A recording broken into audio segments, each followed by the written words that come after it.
Well, welcome to week 3 of the Lifestream Hands-On Energy Transference course.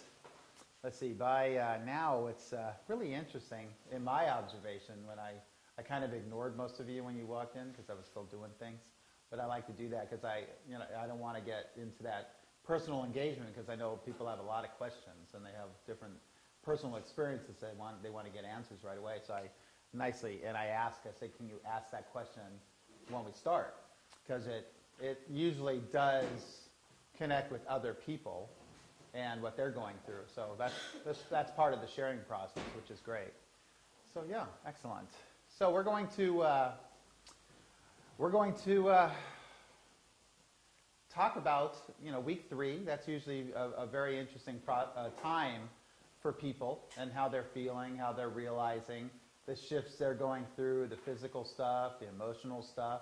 Does anybody want to start with anything? Give you the first opportunity. Anything that really wants to be shared or talked about, of anything that's personally happening, different feelings in the body. Judy, yes. Hi guys.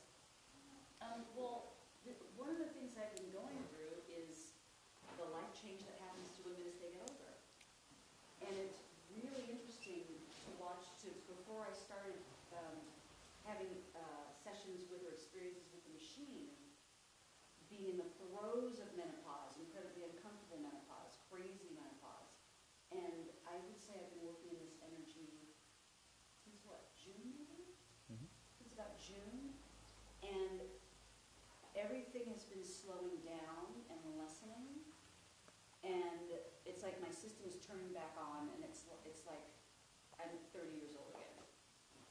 So I just wanted to share that because I think it's interesting and it's important. So that's what's going on with me right now. So I'm just being with that, changing the system and see what happens. But I can attribute it to, I absolutely do attribute it to doing this energy, being in this energy. So it's really different now, being in it every day. So I'll keep you guys posted. This is a week feel like. Excellent. So you mean like hot flashes aren't happening? Less? Less or not at all? 80% less. Wow. Yeah. And if I may, That's and amazing. periods are coming back. Wow. That's no joke. Wow. Yeah. And how I just got compliments on my skin. often are you machine every day? Every day, Like how often or how 20 long? minutes. 20 minutes a day, and if I get, I set that time aside. If I get, more, like, 10 minutes. But there's a consistent 20 minutes a day. Excellent. I want to focus on that for a second. One of the things that I'm going to be very sensitive when I say this, you're going to realize, there's going to be a lot of realizations. And one of the things that I've worked with so many women, hundreds of women in this energy. And one of the things that I've learned to realize is menopause is a belief that women fall prey to. It's the energetic, why am I feeling this way? All of a sudden, how come things are acting differently? You go to doctors, they reinforce, well, how old are you? Oh, that's menopause. You're going to start feeling, and then they start giving you a list of things that are going to be happening in your body. And with anything, if you accept that and say, okay, I guess I'm getting older, menopause is coming, guess what happens? It comes. Until you choose to all of a sudden step into something else and realize, and Judy and I never talked about it, saying that's a belief, we can get you through that. It wasn't that. It's just she came in dealing with stress, and she made a commitment, and then we became the observers, the experience and the observer. And when we start seeing the decline of what we call menopause, remember it's a label, certain, things start happening in the body, we gave it the label.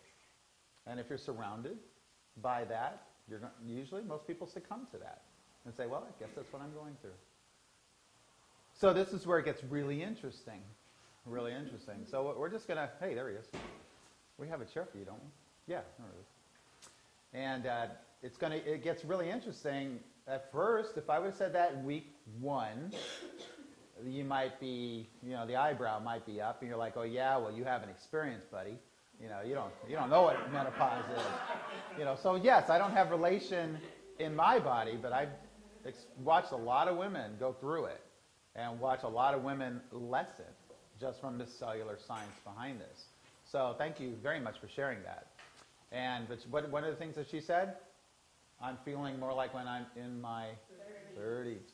Didn't we say that in the first week, that association to youthfulness will start to return? Yeah, it's kind of fun.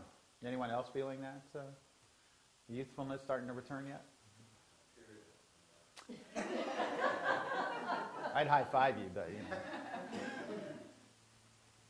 Yeah. Yes? Well, I actually felt almost like I was regressing a little bit into old patterns. Like I have a back injury from when I was 13, and I got into a water skiing accident and really torqued my back. And that like came back. Mm. And I hadn't done anything to trigger it. I hadn't done any that I remember, any torquing or weird. And I went through like 3 days of like wanting to ice it and wanting to lie down. And then about 2 days ago, it started dissipating. And I was glad. But also with hormones, just with my cycle also, it seems like the hormones were all kind of kicking up, like more so than usual. So I didn't know why that was happening. Okay. Why do you think you were feeling that pain from that accident that happened when you were 13? Well, I was reliving an old injury. What do you think's happening in your body? Well, I felt like maybe the technology was kind of bringing it back alive. Maybe. Bringing it back to the surface. To the surface, yeah. In your awareness. Yeah. Yeah. So that it could. So you reassociated to the injury. Yeah. So when we start seeing that, that's part of the cellular release. Is all of a sudden it triggers something that happened that you're still holding on to. Your body hasn't found the balance yet. Now, when you're in this energy, it starts coming up, and then you had mental associations to the injury, and then you move past it on the new level. Mm-hmm. And one of the good things that'll probably happen if you maintain that and that balance is that it'll never come back. And that's one of the key things, is when we find the cellular balance, we release the trauma in the mind and the body. The body heals itself. It releases that old stagnant energy. And you might experience that with like in the work that you do, is like when you push people past a certain threshold, they move through old stuff, at first. But this works on a conscious level as well, because it brings it right to your awareness. You know what it was associated to, and all of a sudden it's here. It's back, like you said. Right. And so you had the optimism at the end, when someone gets trapped and they go, well, my body hurts, and I'm going through all this stuff that I did years ago, so I'm a little leery from doing this, continuing. And I try to be the observer and like, do you realize what's going on? Or do I realize at first what's going on? Well, why is he not feeling that well?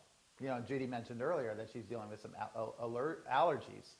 And she knew me most of my life, and if a cat got anywhere near me, I'd start swelling up and starting to sneeze, and just immediate triggers. And pollen, I was like a super sensitive person. So that doesn't happen anymore. After 35 years dealing with allergies, all of a sudden they're gone. Yeah. No cat allergy at all whatsoever. No sneezing, no swollen eyes, no scratchy throat. How long did it take before you started noticing those sorts of changes? Actually, almost immediately, within weeks, as the allergy subsided. Yeah, and every year it became less and less and less till it was non-existent. Yeah. Yeah, well, that's the whole thing. That's when we understand. And of course, I've got the record of being in this energy, because I've been in it for 8 years and doing the saturation effect to see if there are any, limits to it, if there are any, long-term effects. So I said, well, I need to be the first one, to bring those to the surface. So we talked about it when I went in and I got the complete workup, the blood analysis and all that. None of that stuff is sneaking up. It's the opposite, the youthfulness. So from the inside, and this is one of the good things about this process. So yeah, good. Thank you for sharing. Definitely thank you both for sharing. Those are important key factors. So I almost created a paper this week, and actually, yeah, it does talk about this. We'll pass these out.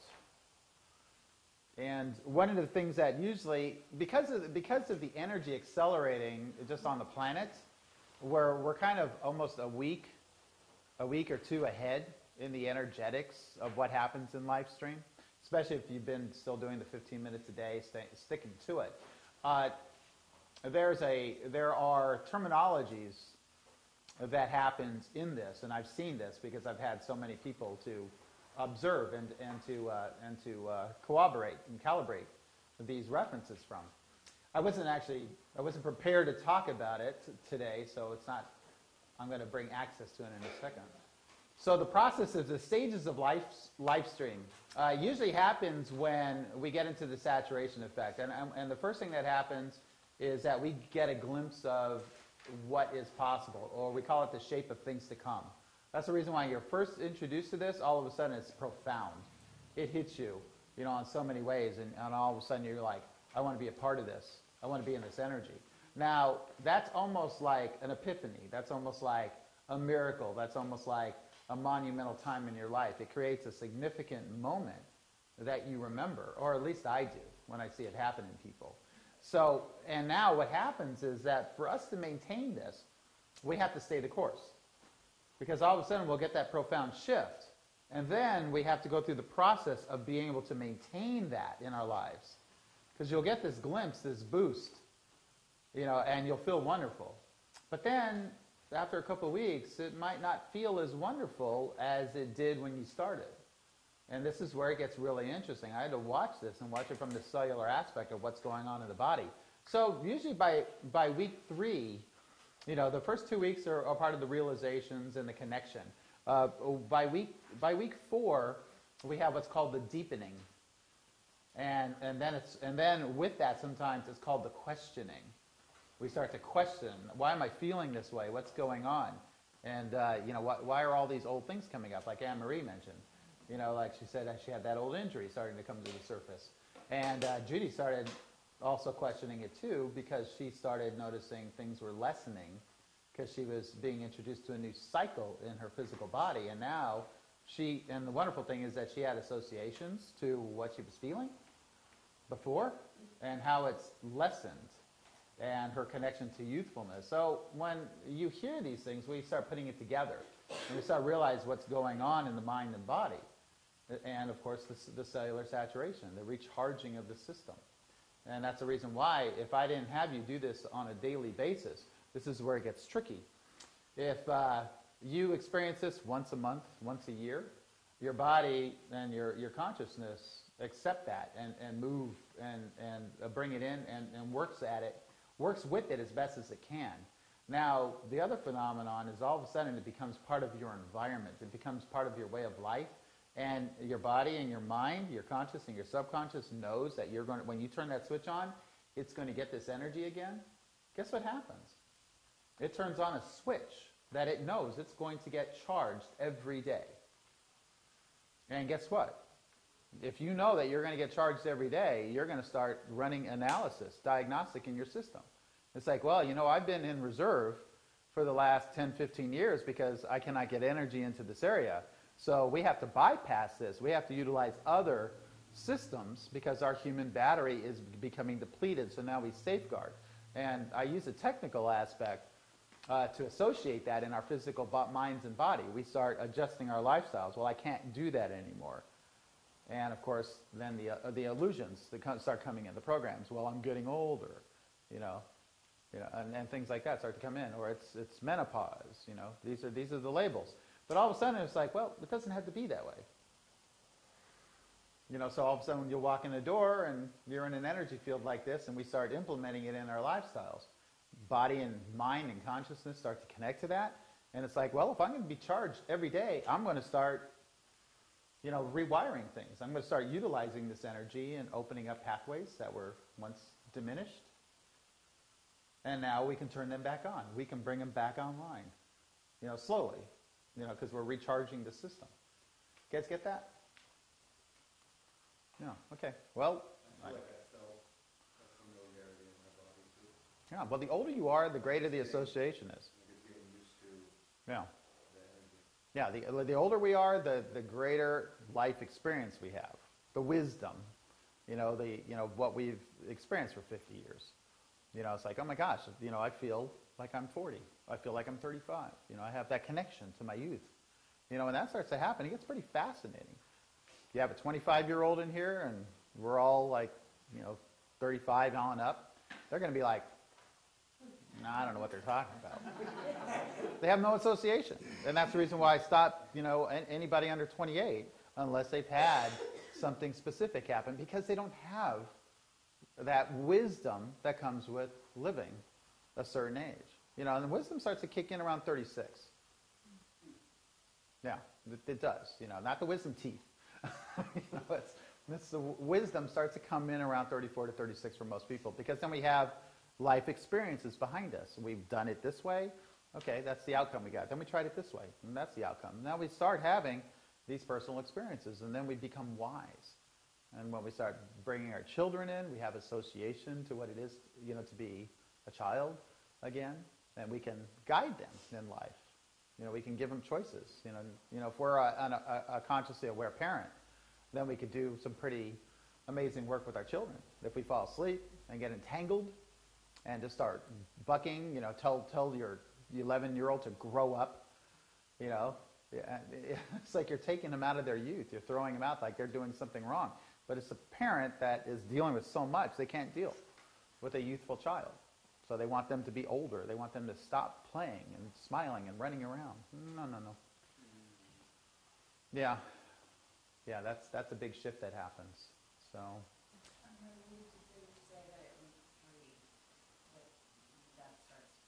It's faster in this group, I'm noticing. So I wanted to bring it up so you guys have association to it if it does start happening with you.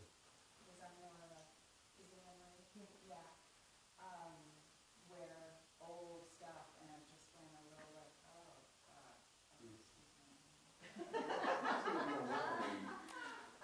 And not entirely, it actually has made me sad. In the past, I might have been angry or really anxious, and I've had a certain sadness.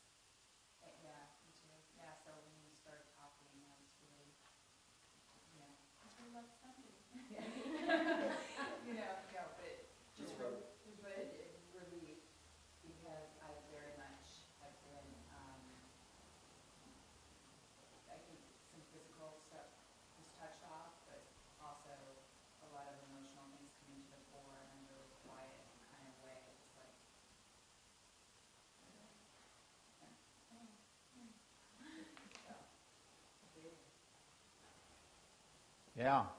Yeah, it gets really interesting, that when we understand what is happening, and then, did I mention the questioning? Yes, I did.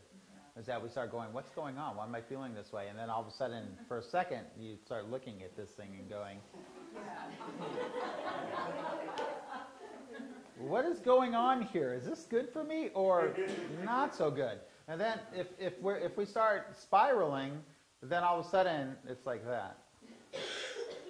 Then we're like, this is bringing up too much of my stuff. That's the most important thing, is that's the reason why we do this on an 8-week period, is to hold the space, reinforce it, understand what's happening, and remember the good things. And that's the reason why the shape of things to come, that profound experience that you had, the first connection, it usually doesn't get any better than that until you break free of your old limitations. The programs, the physical diminishments in our energetic system. Once that starts to come back online, you realize, oh my gosh, I'm totally capable of so much. And that's where it gets exciting. It's like, wow, is this maintainable? I remember the first one that I had, I did this for like 5 days, and I just kept seeing in my mental picture, run. I just kept seeing myself running. And I'm like, I couldn't stay in my body. I go, my body wants to run, and I'm like, okay, well, I'm going to go on a walk this morning. So I got out there and I started walking, and I'm going up these hills, and all of a sudden I just saw run, and I just went out into a full-out sprint, and I just ran up this hill. And when I got up that hill, I stopped, and I was just drenched. I had water, I had sweat coming out of glands. I never remember that happening. And I was drenched by the time I was done. But I was like full of energy. I wasn't exhausted. I'm like, oh my gosh. But I was like, my body dumped. I mean, I like probably about 2 gallons came out of me. And my body wanted to release. It wanted my lymphatic to push that stuff out. And so if we trust that, it gets pretty profound. If we see that, if you're getting messages like that, the best thing to do is not to ignore them, because that's your internal, your subconscious sending signals to you of what to do. This isn't something that you should let go, because that's one of the most important things when we get into physical diminishment or lack of, is because we override our internal guidance system. That's alerting us, sending us messages. The only way your subconscious communicates is usually by visual imagery. It doesn't talk to you. It doesn't say, hey, you got to go run. It doesn't do that. It'll show you a picture of you running. And that's like the whole thing is like if you're working behind in a kiosk with fluorescent lights and all this bickering, and you're reading, you're in a job when you're like, hi, my name's John. I'm here to, I'd like to speak to you for 2 minutes to tell you about how we can profoundly change your life if you, join this club. And if you're in this little cubicle and all of a sudden, you're like, your mind is like saying, get out of there. Get out of there now. And you're like, but I need the money. I have to pay my bills. Like, I like to run and do active stuff, but this cubicle, it's the only job I can get. It's the only thing that, they hired me, and all I have to do is this. It's kind of easy. So all of a sudden, what are we doing? We're justifying it. We're trying to talk ourselves into it. When our guidance is saying, get up, get out, find something better for you.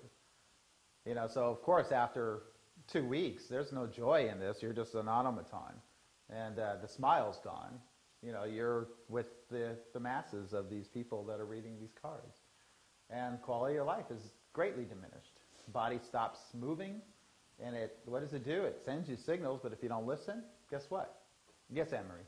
Just when you were mentioning about the children, I mean, I have two, a 9 and 11-year-old, and they are like magnets to me. Like they are coming up to me and touching me and kissing me on the lips. Like, it's crazy. They're so drawn to me. And I didn't put it together that it's been since I've been using this machine.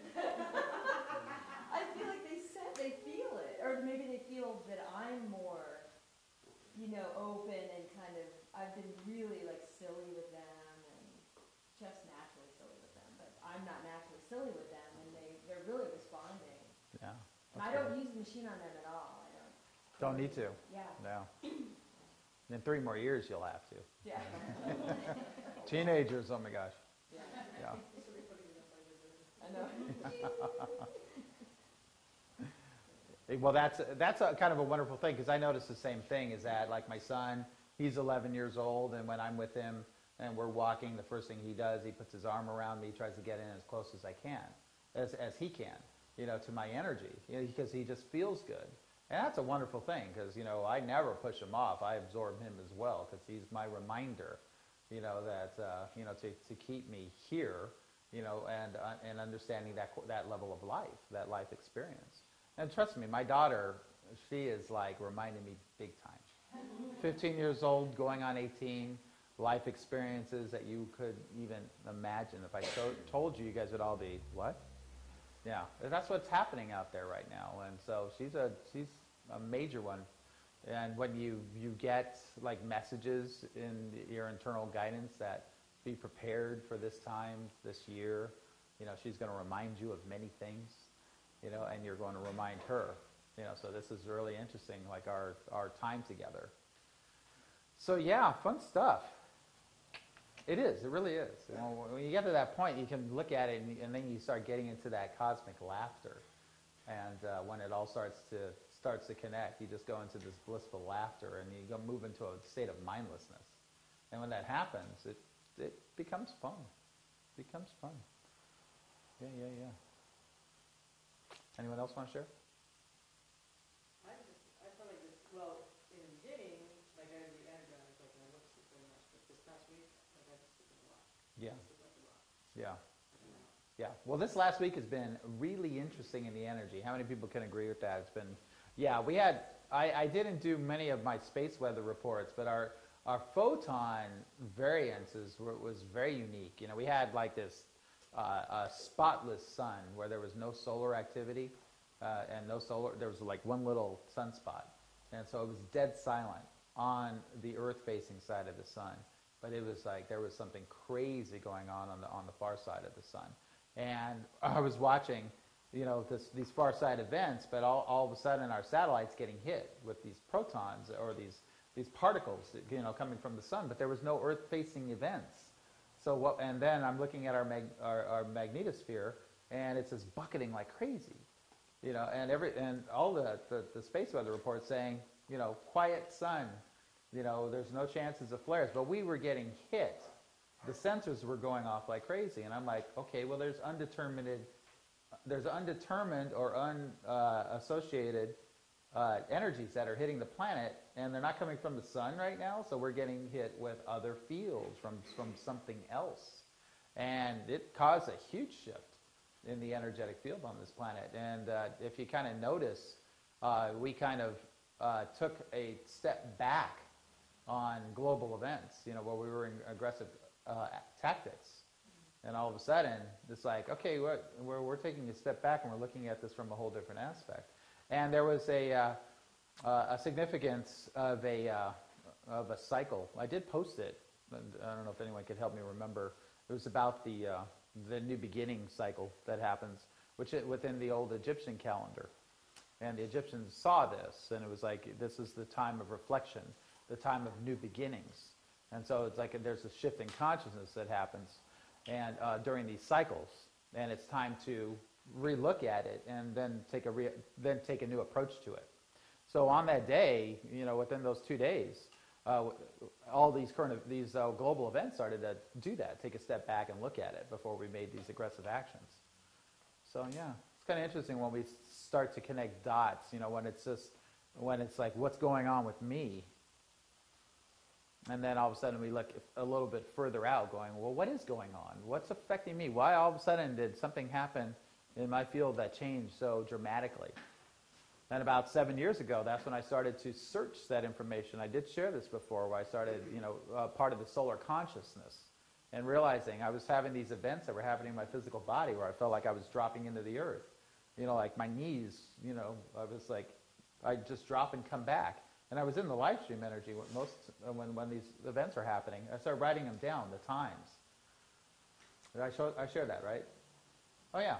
I started writing down the times of these events happening. I kept saying energy event, and I would write down the exact time. And even if I was with a client, I'd say, excuse me, and I'd write it down. And then I'd go back. And then at the end of the day, I'd go, okay, well, that event happened at 12:53 p.m. today. I said, let me punch in event 12:53 p.m. It was the best thing that I could start with on the internet. And I was getting nothing. I said, okay, no events happened. And then I went, wait a second. I'm in my own little world here. I looked at it from a Pacific time standard. I said, so whatever event, if it was energetic, it wouldn't be a 12:53 Pacific time. It would be Universal Coordinated Time, UTC. And that's the Earth reference for coordinated time, the global time, not our daylight savings or the clock. There's a universal coordinated time that all technologies and satellites sync to. It's UTC. So that's when I entered that. That's when it connected. I started seeing solar events that started happening. I'm like, what? I'm like, on this time, a solar eruption happened on the sun? I'm like, really? Is that a connection? And then I started putting it together, and I realized that's what I was connected to. That's what I was feeling, these eruptions that happen. And when it happens on the sun, 93 million miles away, even NASA realized that there's these magnetic links or these wormholes or these gateways that connect us instantaneously to the sun and the earth. And they were kind of, 7 years ago, they were completely perplexed because we had satellites in the front and the back of the sun, and we had satellites in between, and then we had sensors on the planet, and they were all going off simultaneously. And they go, how can that be? It's 93 million miles away. And then they started realizing that there's these magnetic bridges. And guess what? That knowledge was known thousands of years ago in Egypt. And so you're getting to this level of consciousness. We're taking this different arc. Instead of them knowing how to do it with their technology, we're doing it with our technology. But now we're realizing, and all this information from history, that was left, buried in the sand, is now coinciding with events that are happening here. So it gets really interesting, when we start to realize that, that there's more to us. There's these outside forces. There's electrons, protons, energies, that are swirling around in the universe, coming into our solar system, affecting the life as we know it on the planet. Is it for the better? I think so. When we have a chance to, when we realize that we're in the subtle energy field, and in the subtle energy field, it's dualistic.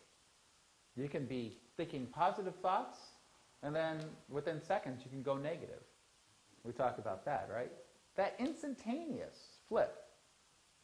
And we open up the door, and if someone walks by, I bet you within 20 seconds he can get someone really angry. If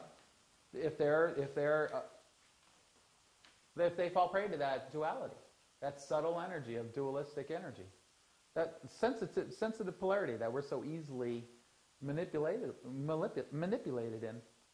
So when we start to take a step back and realize, wow, this energy, and how the human system works in it, then we could start coming in from a higher level of consciousness.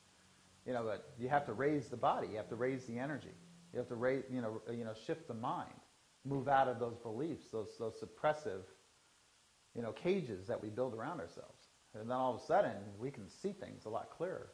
And guess what? It no longer has a hold on you.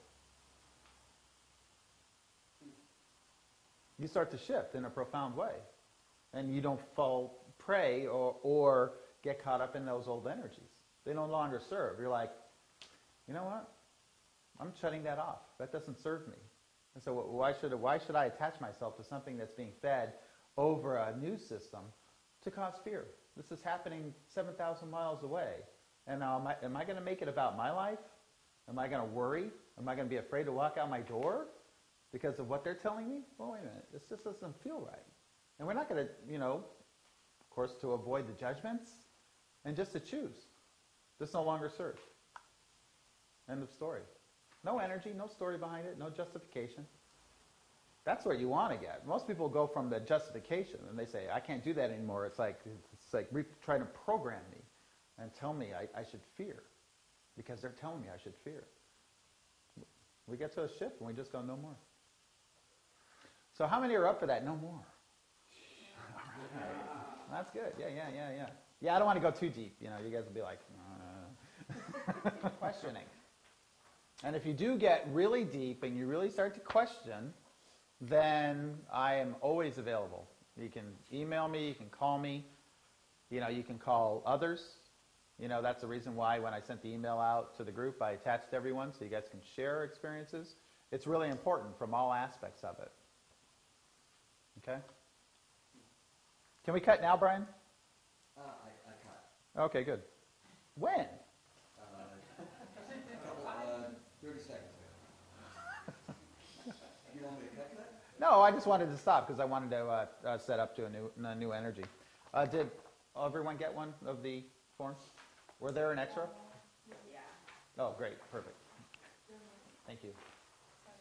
Another? Yeah. Group points to remember, week 3. Okay. Anyone need one? Okay. Question. Let me know when you're ready to roll. I will. Yes? You're talking about the cellular energetic fields and dualistic negative energies feeling that. So what does one do when one feels that and find a way how to shift or move out of that feeling? Yes. Without repressing it. Without repressing it. Yeah. How does one shift from it? Mm-hmm. You have to be aware of it. You have to become aware once again. And that's one of the key things, is that one of the things that when we fall prey to this, we go numb.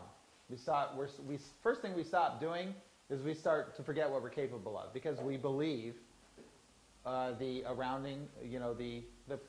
energy around us We fall into the peer pressure. Is that, oh man, this is all you can do. This is all you're capable of. No, you can't go past that. That's not possible.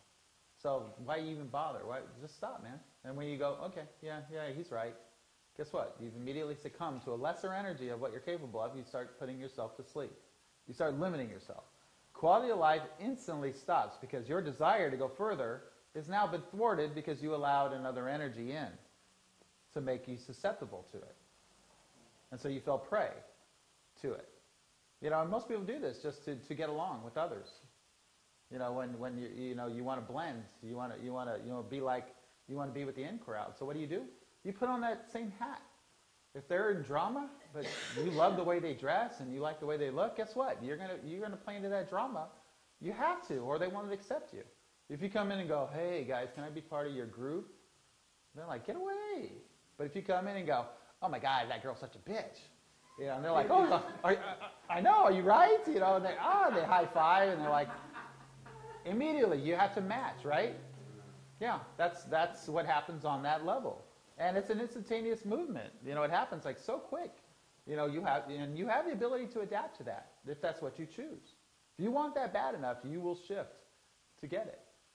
And then when you're there, it all depends on how you feel. Yeah, it's exciting at first, but then it's not really me, is it? And then that's the struggle. Then we have to keep emerging. But we have to experience these levels of life to understand the differences. So to answer your question, you have to be aware. Your sensories have to come back online. Your consciousness has to clear itself. And then you're going to realize when a negative energy is trying to, profoundly overtake your energy field. When someone comes in with their belief or their energy field, and they try to shift you into their frequency. But if you're not aware of it, there's a 9 out of 10 chance you'll fall prey to it. So the first thing we do is that we're like, wow, that person's really putting off an interesting energy. I usually don't like to say positive or negative. I just say, well, that energy is very interesting, but it's not really something that I want to, allow in my field. So you have two choices. The first level of awareness most people do is they step back when that energy is too profound. You take a step back. The higher consciousness person will embrace it deeply. But let's talk about that later. Embracing deeply. You'll embrace that energy deeper. The interesting energy. Absolutely, yeah. Because that was like without repressing it, how to really work with it without really bringing it into oneself. Yeah. Okay. Well, Later. no, we can talk about that now. It's kind of important. When we realize, everyone knows that everyone calls it the machine. I really wish you just call it the energy generator. So when we realize, what do we call this? It's an amplification tool, right? So now all of a sudden, when your field is amplified, and all of a sudden kids want to come up and touch you and kiss you, and your animals want to be a part of you, just want to love you. What's happening? If you start realizing that, well, heck, wait, there's some stories that have been told around the world, about these sages and the Buddha and the Christ consciousness, that all animals just come to them and they fear not. There's no fear. And they're like magnets to each other. And there's like this energy of fearlessness. So when you start seeing that, well, what's going on? Why are animals or all life attracted to these beings? Well, they've shifted their level of frequency. They shifted their level of consciousness to connect to a higher source. So would everyone kind of agree that this is a higher source of energy than what exists right now in our normal outside energy? Yeah. So when you start taking that on, when you start walking in that level of energy, guess what? You become the Lifestream. Do you guys understand the reason why it's called Lifestream? Those are two words put together. A stream of life, a life stream. The Egyptians called it the Sakin, which is the life force. And these were done in the absolute sacred chambers. And the highest priests and priestesses and the pharaohs and the kings were the only ones allowed in these sacred chambers. It was a rite of passage Did they keep it to themselves? Not really. They kept the sacredness, but then they prepared the priests and the priestesses to go amongst the people and to share this energy, this understanding. Because most people couldn't just walk in and go into one of these chambers. They would destroy themselves. Their fears would envelop them. And there's, of course, like when we look at the history of the Ark of the Covenant. And if you go to the Temple of Horus in Edfu in Egypt, there is walls with the highest priests holding what they call the Osiris device. But if you look at it closely, it looks just like the Ark of the Covenant. There is, if I remember, there's 16 priests holding this. And it's very interesting when you start looking at what's going on here, this energy device. And, it's almost like the same thing, is that to get in the presence of it, you have to prepare yourself. You have to clear the mind and the body. And it's a 7-year process in the mystery schools, in the temple structures, to be able to get to the holiest of holies chamber. You work through and these processes to obtain the next level and the next level, till you get to the point of being sent to the back. And you go into a sacred chamber. And if everything that you've cleared yourself, removed your fears, removed your hesitations, mastered your present moment, your abilities, then you're allowed to go into the back, where the energy is amplified 100,000 times. So what you bring with you is amplified. Yeah. So this is where it gets interesting. And I take groups to Egypt. We put people through the test. We tell everyone we're going into the Great Pyramid. And they're like, oh, wow, I can't wait to go in there. I go, yeah, but we're going to do it the mystery school way. I said, when we go in, you have 10 minutes to situate yourself. Then we're going to turn off all the lights. And they're like, what? I go, yeah, you're going to be in the black. You're going to be in the blackest of blacks. There's no ambient light in there whatsoever. I said, if you choose to bring a flashlight, go ahead. And then, if you decide to line yourself up, and this is what I do, I don't go to the ascension chamber. I don't go to the king's chamber. I go to the pit. I go into the earth, and I sit. Right at the entryway, and I look down the shaft. And most people look at that shaft and go, nope, I don't want anything to do with it, because it looks like it turns into this little hole.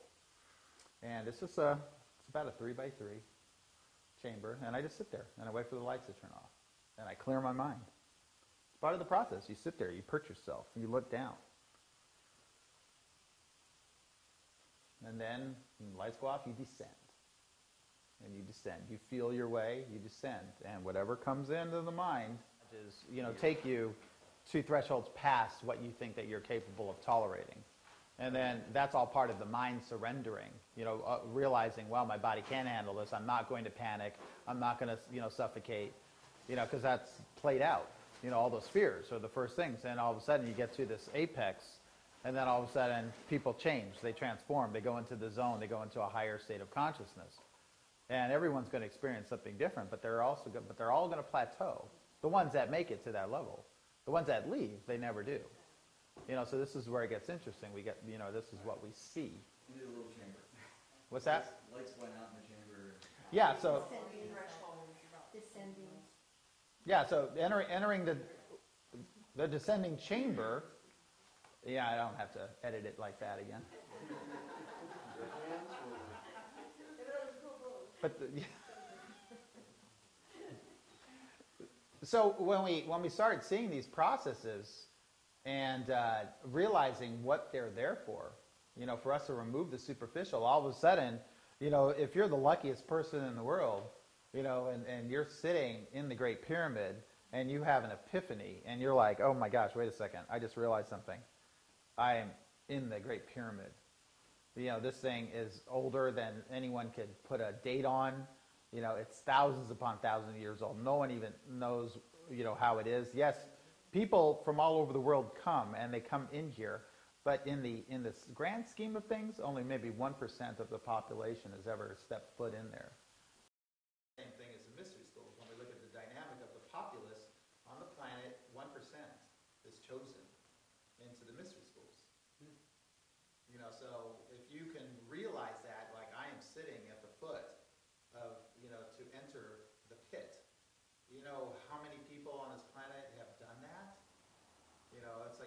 percentage, and then all of a sudden you start realizing, I got myself here.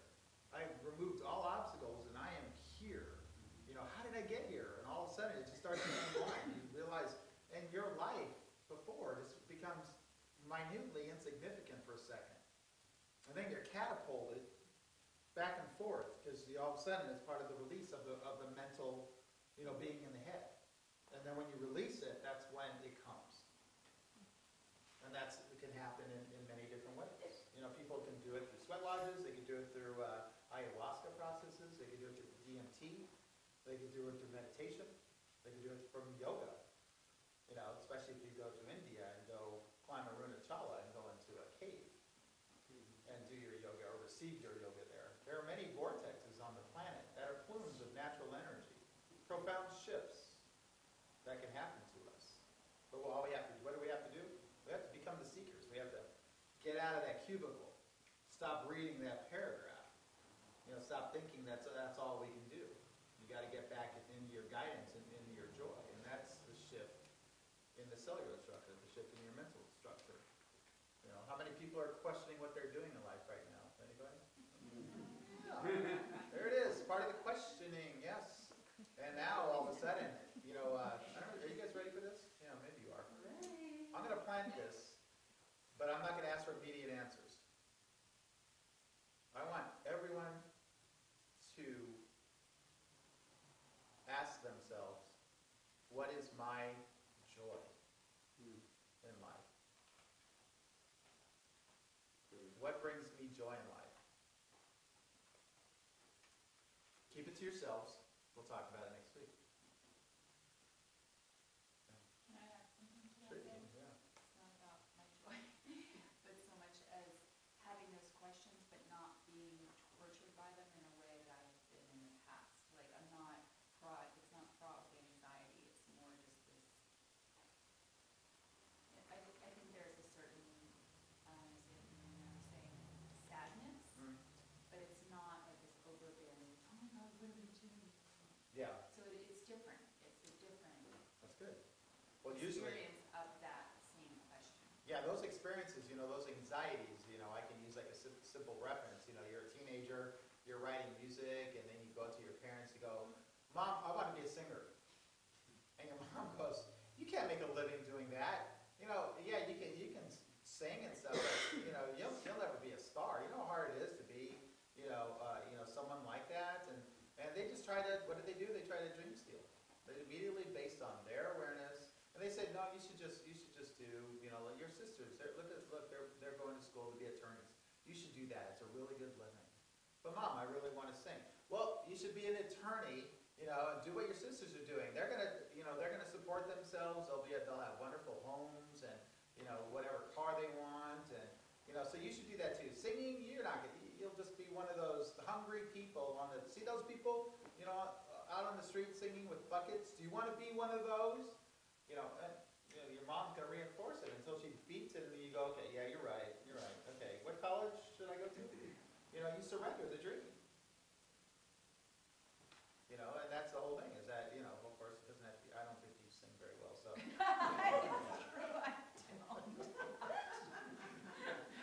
But that's it. The whole thing is like, now it's time to realign to that. And the anxiety, when all of a sudden, what Autumn's dealing with, I could probably pinpoint it without even saying it, is that when all of a sudden her subconscious is starting to bring up something that excited her one time in her life, now all of a sudden there's an anxiety attached to it. Could that anxiety be the peer pressures of other people saying you could never do that? That's a tough thing to do, or you don't realize how hard that is, or just all these things that are coming into mind that all of a sudden bringing in anxiety, throwing her out of that joy, and trying to remind her, no, they say you can't do that, but all of a sudden it's like, oh man, this is coming out of me. Why is it? But now every time I think about it, I get anxiety, because there's probably something attached to it that's been impressed cellularly, programmed, to thwart. To thwart her. I mean, my dad was a sheriff. My dad kept telling me it's a good living. If you want to, I'll set it up for you. You can go in, and I go, no.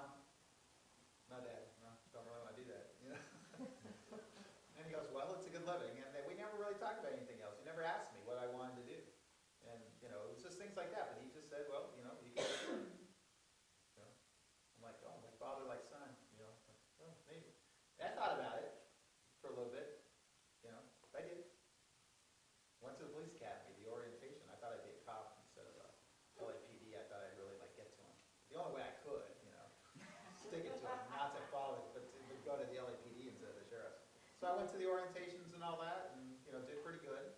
Then a friend of mine, we both went, and I went, no, can't do this. I said, that's not what I'm here to do. So I changed my mind. And my dad said, oh, okay. It got worse. We'll talk about that. Oh yeah. He told me some doozies, but it's all good. But it's like when I can see them and smile and embrace it. I go, oh my dad, God, I love him.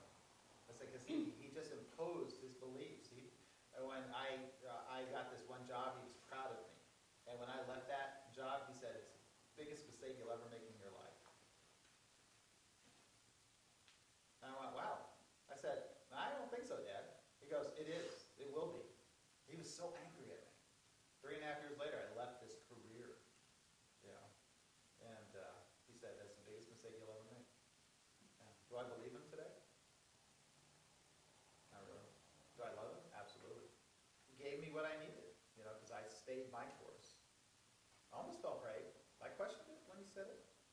And I was offered the job back like 3 months later, and I'm like, I know. All of a sudden I said no. And they went, okay. And then my dad found out. You know the term angry-er? About holding the space. And this is about when we're getting into the hands-on aspect. Consciousness in the human progress, we kind of just, entered that, and we talked about that. The human programs we choose, I think we talked about that too.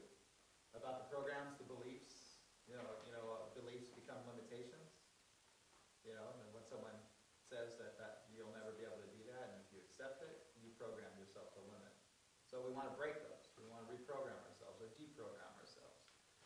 Are you guys okay with the computer terms? Because where they come from, human, aspects. The computer is built in very similar to what we are. You realize that there's a processor, microprocessor, which is the brain, and then there's the wiring, which is the vascular system, everything. Then there's the hard drive, which is the cell system. Yeah, it all works pretty much the same way. That's the reason why it mimics us. It does the things that we're capable of. Pretty much all that. Okay, outside before the inside. Does anyone know what I mean by that? Okay. Rejuvenation. A lot of people say, well, will this make me look younger? I go, is that important to you? That's the first thing, if that's a person's worry, because, and when the outside before the inside, there's a big business out there that really works off of that energy. What do we call it? Plastic surgery, exactly. People are trying to get youthful again. They're trying to fight the clock. They're trying to, and then they fall prey to this illusion that these people are going to make them look that way. And the conscious ones realize, oh my God, person got plastic surgery. Do they realize that everyone knows that? Because they look like that person that got plastic surgery. And they think that they're fighting the clock. So what do? They do it from the outside instead of the inside. Inside dictates the outside. And Marie's a pretty good reference to that. All of a sudden she's in this higher vibration. And what started happening in her life? Kids came up, jumped into her lap, and wanted to be in her energy, wanted to kiss her and things like that. Okay. So we talked about the inside dictates the outside. Anne-Marie, we use Anne-Marie as a reference. All of a sudden your vibration, your peace starts happening from within. And I think Scott got compliments on his skin. And this is where it gets really interesting. All of a sudden, we start seeing people, seeing us differently. And women, probably within about another 3 years, they're going to start getting a lot of compliments if they haven't started getting them already. Once again. I haven't said anything to you, in hours. No. It's not really. No, I'm just wondering, has anyone noticed any changes? Everybody that I see looks younger, and this I'm just still high up using the phone. Thank you. Brighter, higher frequency. I'm just wondering if it externalized, if people are coming in and noticing changes or making comments. No? Okay.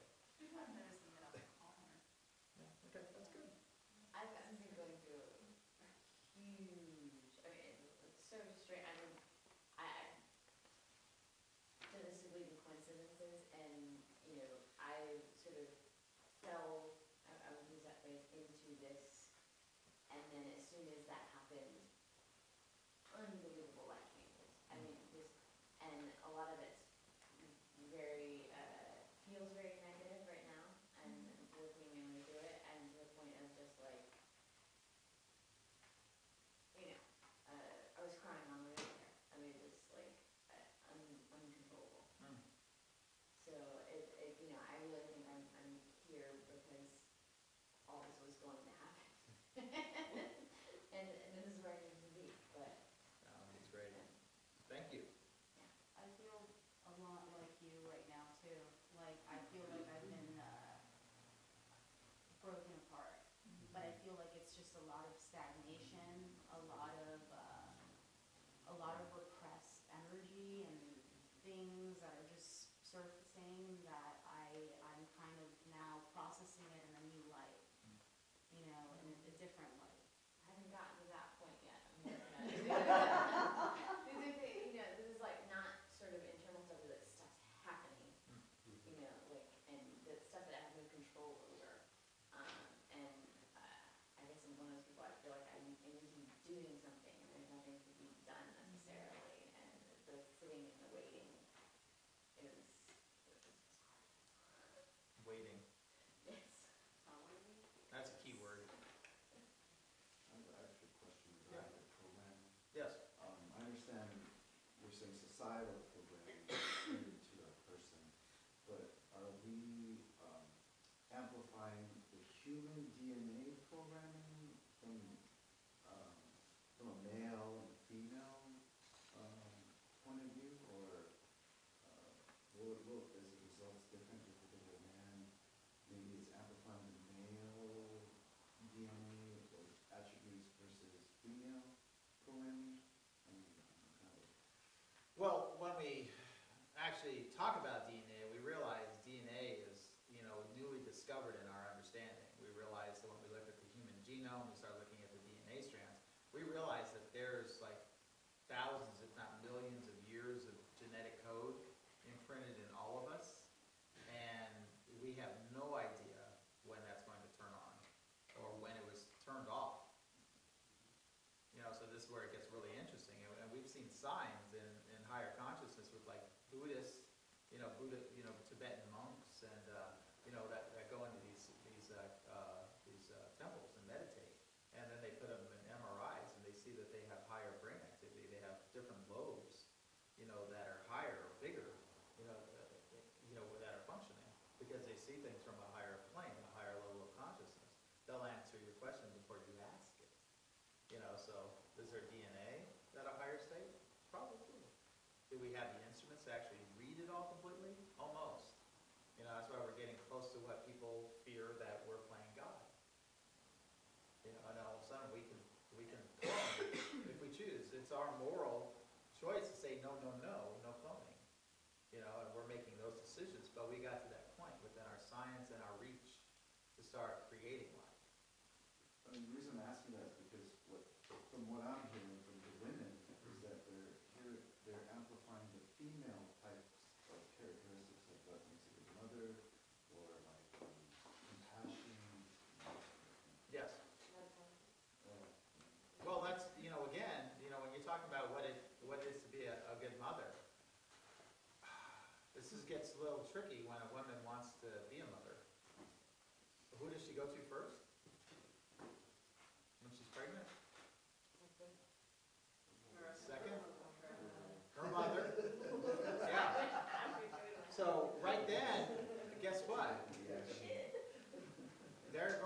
The first thing that you open yourself up to is your mother. And Mom, I'm pregnant. Oh, that's great. I'm so happy I'm going to be a grandmother. Or, oh God, I'm going to be a grandmother. I'm too young to be a grandmother. What's wrong with you? You're not even married. So it all depends on how it goes. What kind of mother you have. It doesn't matter because you open yourself up to your mother, and that's the norm. But if you're going to, take on her pattern, her beliefs of what it takes to be a mother, and that could be on different levels or you shift from that and go, you know what? I want to change the dynamic of being a mother. So what are we probably both. You know, not too many people go, wow, I feel like I'm in a higher conscious state. I want to go to the hospital and get tested to see if that's true. We don't do it. We have to get confirmation from elsewhere. You know, and someone could see you, like, oh my God, you're on a wonderful, you know, level of consciousness. And they go, well, how do you know that? I can see it. You know, I have the eyes for it. You know, or the energetic. I can see, you know, what you're dealing with. And, you know, you don't need many words to feel comfortable, do you? Or it doesn't even happen. You don't even have to say it. The confirmation isn't necessary. You're just operating at a different level. So yeah, it gets really interesting. You know, when we start to, well, I hope it happens to everyone. You know, this. Not to mention, I have gotten compliments, and it just shows I how knew it. of a I've been into to have to sit here and think about it for 5 minutes where I'm like, Yeah. oh yeah, that person yesterday said blah blah blah. And I'm just like, yeah, whatever. Too head in the hole. That's good. And we didn't have a talk before. We didn't even say hi to each other, did we? No, it Yeah. So. put on the late. But it's in her field. It's there. Yeah, no, it's fun stuff. Yeah, it's good. All right. All right. Here's where we get into the fun. I know the next one, inside dictates the outside. Do we have a? Did I kind of explain that? Changes on the inside will radiate on the outside. You know, you release your stress. Guess what happens? If you were dealing with a 300-pound gorilla for 10 years in your life, accelerating, you know, making you tired, and you're not getting good sleep, you're constantly worried, you know, you're going to look a certain way. And then all of a sudden, you're able to release that 300-pound gorilla, you're able to sleep deeply, and you've got rid of those stresses, everyone's going to go, wow, my God, you look great. You know, you look younger. And it's like, oh yeah, I'm not carrying that 300-pound gorilla anymore. I go, yeah, that thing was really tiring you out, man. You look different. Good for you. You got rid of that labor, you know, that stress. So we know when we reduce stress from the body, we look younger, we live longer, and we have a higher quality of life, right? Okay, that's what we'll stop on. Sleep, dead equals peaceful. Because what does he mean by that? This is where it gets fun. And of course, the one before that, under that, is why Botox. Can anyone connect those two? Sleep / dead equals peaceful, and then why Botox? Okay. Well, I contribute wonderful discoveries with Botox. Yeah, good. That was good. I'm glad I'm looking at you. Because the eyebrow went up. He's like, what? All right. What does John mean by that? Well, okay. I'm going to ask a question. Why do people get Botox? Well, get rid of wrinkles. Something I want to whisper. What did they say? Right. And what do wrinkles do? Make you older. Okay. They make you look older, right? Okay. So what happens? They found by accident this chemical that you inject in the muscles, and it literally puts the muscles to sleep.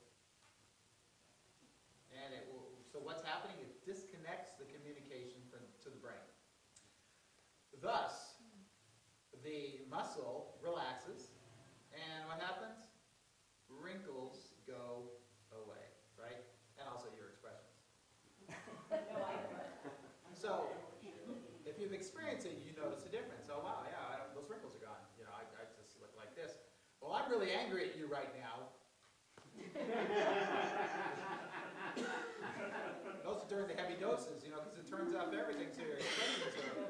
It's like this big effort to try to, you know, to show people that, you know, your emotions. So it's like you're just like this all the time. Now, what's the connection to that? Well, someone who's in a higher state of consciousness, they're like that all the time. But there's no creases, there's no, you know, level of articulation, none of this, you know, constantly, where they're looking at something and they're doing this all the time. You know, you get past that. You find this homeostasis within your muscles, within your consciousness.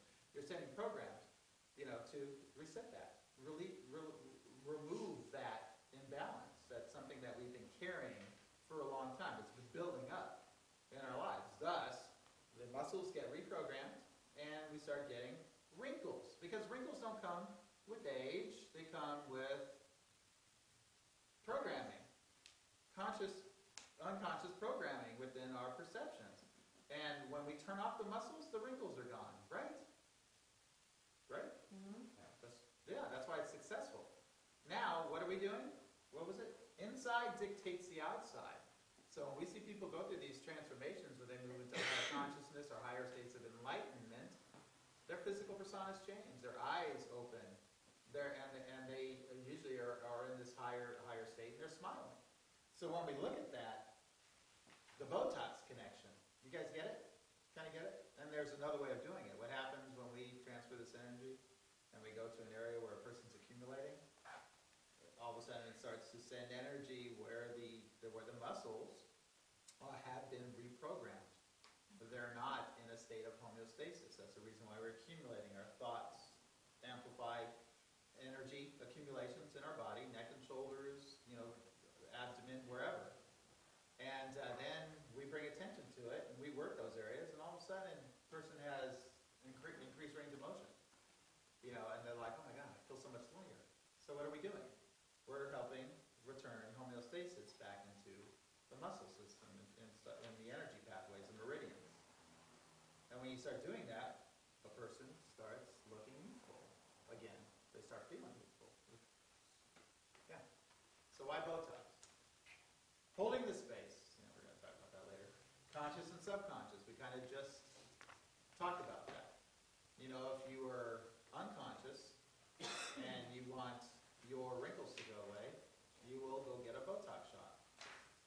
If you are conscious and want to remove the stress or the wrinkles because of the stress, you will find inner peace. You will release the energies that are holding us to be in battle with ourselves, to be in conflict. And once we do, the wrinkles go away. Yeah.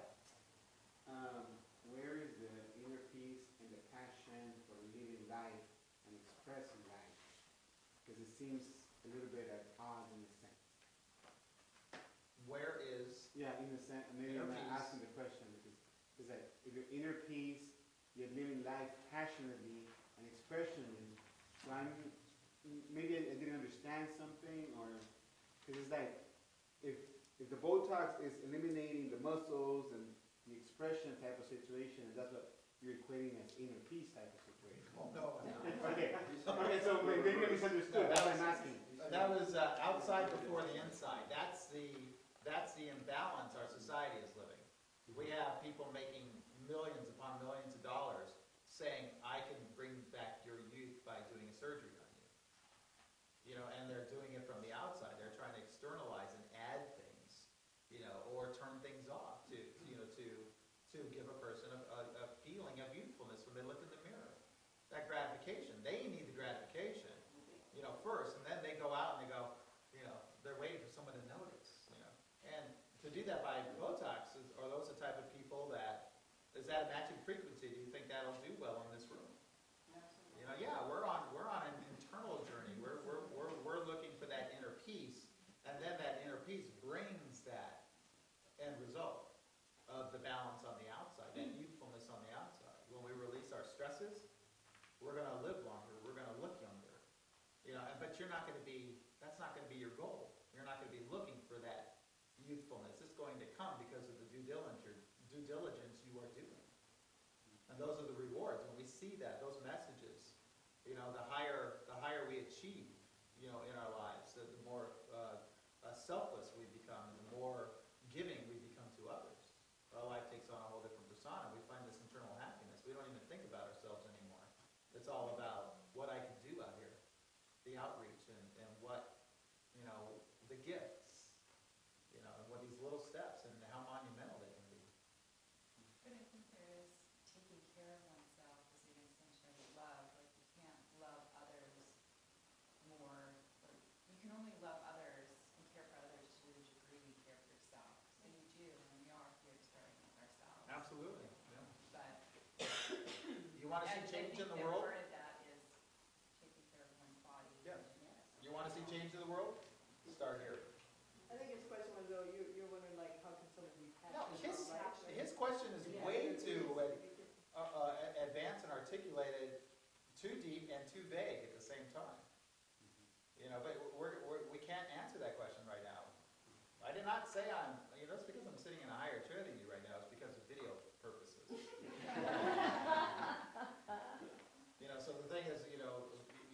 do you really want that answer from me? Do you think I can answer that for you?